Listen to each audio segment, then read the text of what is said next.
सरकार की तिरछी नजर ब्लैक प्रॉपर्टी रखने वालों पर भी है। सरकार उन लोगों की भी तलाश कर रही है जिन्होंने काली कमाई से कई बेनामी प्रॉपर्टी खड़ी की हैं।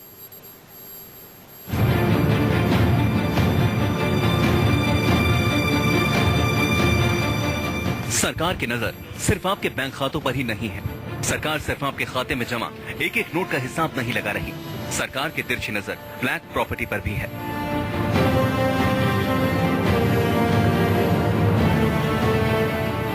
जिसने भी खूब रिश्वतखोरी की, खूब चोरी की, सरकारी खजाने को चूना लगाया और इस कमाई से करोड़ों के बेनामी जमीन खरीदी, मकान खरीदे, दूसरी प्रॉपर्टीज खरीदी, उनकी शामत आने वाली है।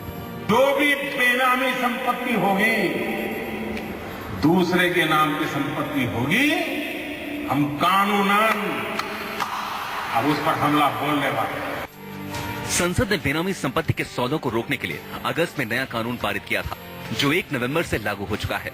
1988 के पुराने कानून में 3 साल तक की सजा का प्रावधान था। नए कानून में बेनामी सौदे में शामिल होने की सजा को बढ़ाकर 7 साल कर दिया गया है। दोषी साबित होने पर जुर्माना भी लगेगा। जिस संपत्ति को बेनामी करार दिया जाएगा, उसे जमीन का वास्तविक मालिक वापस नहीं ले सकता।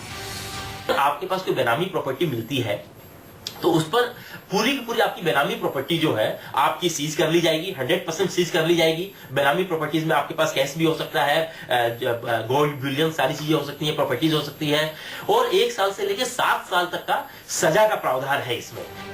इस कानून पर भी तेजी से अमल शुरू हो गया है। जमीन और प्रॉपर्टी की खरीद बिक्री के रिकॉर्ड खंगाले जा रहे हैं। कौन सी प्रॉपर्टी कितने की है, इसका कौन मालिक है, उसकी कमाई कितनी है, सरकार इन सब का बही खाता तैयार कर रही है। बड़े शहरों में हाईवे के पास की जमीनों की जांच चल रही है। हाईवे के किनारे सबसे ज्यादा ब्लैक प्रॉपर्टी खरीदे जाने की आशंका है। औद्योगिक प्लॉट्स और कमर्शियल फ्लैट्स के साथ ही दुकानों की जांच हो रही है। यह भी पता लगाया जा रहा है कि प्लॉट और दुकान किसके नाम है और इन पर किसका कब्जा है। बड़े बंगले के मालिकों का नाम भी पता लगाया जा रहा है। बेनामी सौदों को लेकर नए कानून का मकसद है रियल एस्टेट सेक्टर में ब्लैक मनी की एंट्री पर रोक लगाना। रियल एस्टेट सेक्टर को ब्लैक मनी ठिकाने लगाने का सबसे बड़ा अड्डा माना जाता है।